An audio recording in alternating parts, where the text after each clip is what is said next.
Welcome to the Pecan tutorial on how gaps and ribosomal binding metrics can help us find the correct start site for a protein coding gene.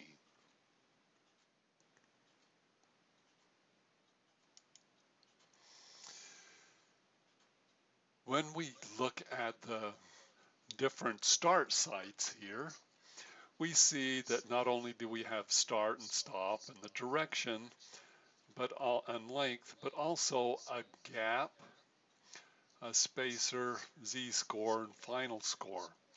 These are the four metrics that we're going to be looking at that can help us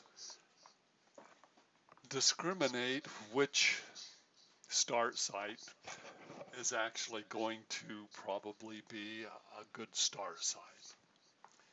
So let's start off by looking at gaps. The gap is the distance between the end of one gene and the beginning of another gene. As you see, many times these are just big gaps. Okay, let's look at this one. So every once in a while we find that some of these have overlaps. For example, this one has a 4-base overlap between the end of one gene and the beginning of the other gene. Some of these gaps can be very large overlaps, and others can be large distances between the end and the beginning of the next gene. So the question is, which of these is really the correct one based on gaps? If there's all of the genes have a large gap in between, then that's really fairly easy. One of those will be the start. If you have very large overlaps, greater than 30, for example, these probably are not viable either.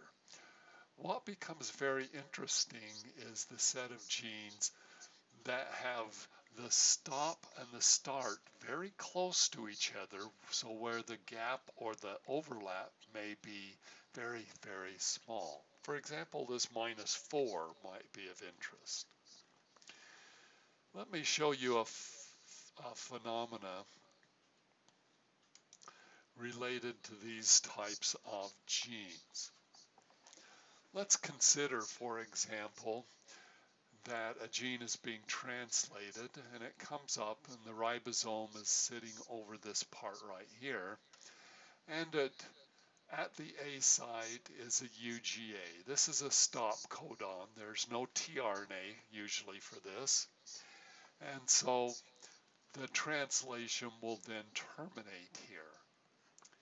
If we have in proximity another start site and an appropriately linked ribosomal binding site, okay, so here would be a start site and a ribosomal binding site relative to each other, that they're in close proximity, it's possible as the ribosome sits here at the A site, that's the UGA, you can't put anything in there, you end up getting a termination, and it releases the tRNA, and then usually the ribosomes, small and the large ribosomes, will dissociate from each other and the messenger RNA.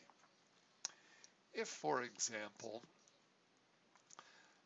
you get the tRNA leaving and the ribosome is now free to kind of slip along forward or backwards a little bit, if it can slip back a little bit, it's very easy then for this P site, which is used to initiate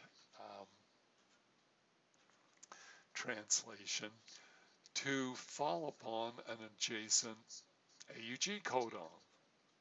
If there is a ribosomal binding site also appropriately spaced for this, this could actually reinitiate translation without the subunits falling apart and having to then come and find the Shine-Delgarno site and the start site all over again. These types of gaps we find in phages especially, where the genome is packed very tightly, is able to then reinitiate translation. And so a -7 overlap, a -4, -1, and perhaps even a 1 and a +5 may be candidates then for reinitiation of translation. This appears to be a very efficient way of translating, in that you use the same set of ribosomes to make one, and then they reinitiate and continue to make more. And so if we look at this, what does it take for a ribosome to initiate at a -7? Well, here's where you get termination, and the P sites are here. All this has to do is slip back one, and the P sites are in the proper location to be able to initiate translation at the -7. What does it need for a -4 gap? A -4 gap only needs to, the ribosome only needs to move forward 2 bases before the P site is at the proper location to initiate translation. And this example is a GUG. A -1 needs to move forward 5. A +1, 7. A +5 would have to move forward 11 to get to this position. Okay, so how slippery are ribosomes? Can they just move along or chug along by themselves? Probably not. But there may be, for example, as this terminates, there may be the potential for secondary structure formation, and that as the secondary structure forms, it pushes on the ribosome to move it forward, or if there's secondary structure in the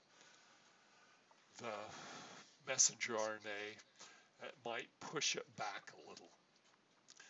And so we find over and over as very consistently opportunities for -4s, -1s, -7s that help us believe that this is not just at random. This has kind of been programmed in because these are very efficient. We usually give -4, -1s the benefit of the doubt. Okay, now the rest of the story comes in these next 3 elements here: spacer, z-score, final score. These are the metrics associated with the ribosomal binding site. The z-score is a probability score for the actual strength of the ribosomal binding site. The spacer is the distance between the binding site and the start codon. Okay, and then the final score actually combines the spacer probability and the z-score probability together into one score. So it's kind of your total score.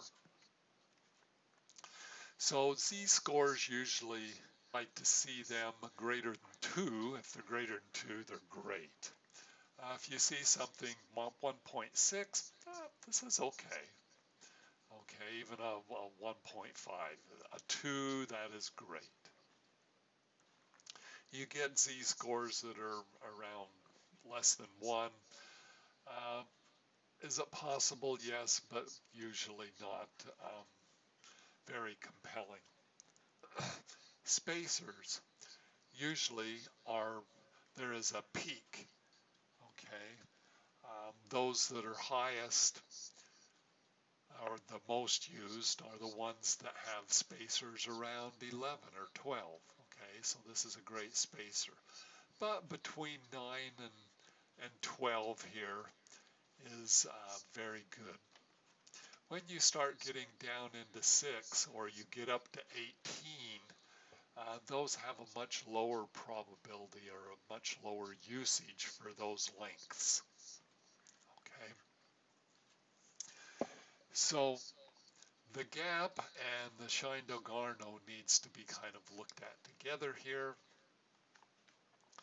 especially if you're in a -4. If you have a -4, the z-scores and the final scores can actually be not very good because it doesn't take much. It doesn't have to reassemble. All it has to do is bind that initiating tRNA to get started. So oftentimes we look at the z-scores and don't worry so much about them when we have a -4 or -1. So final scores we like to see as low as possible, as low minus score. So a -3 is good. It's better than a -4. A -6 is a little bit higher, and that's because we've got a spacer of 6. This is not bad. You look at this z-score and this z-score right here. These are about the same, but you got a 6 here and you got a 17.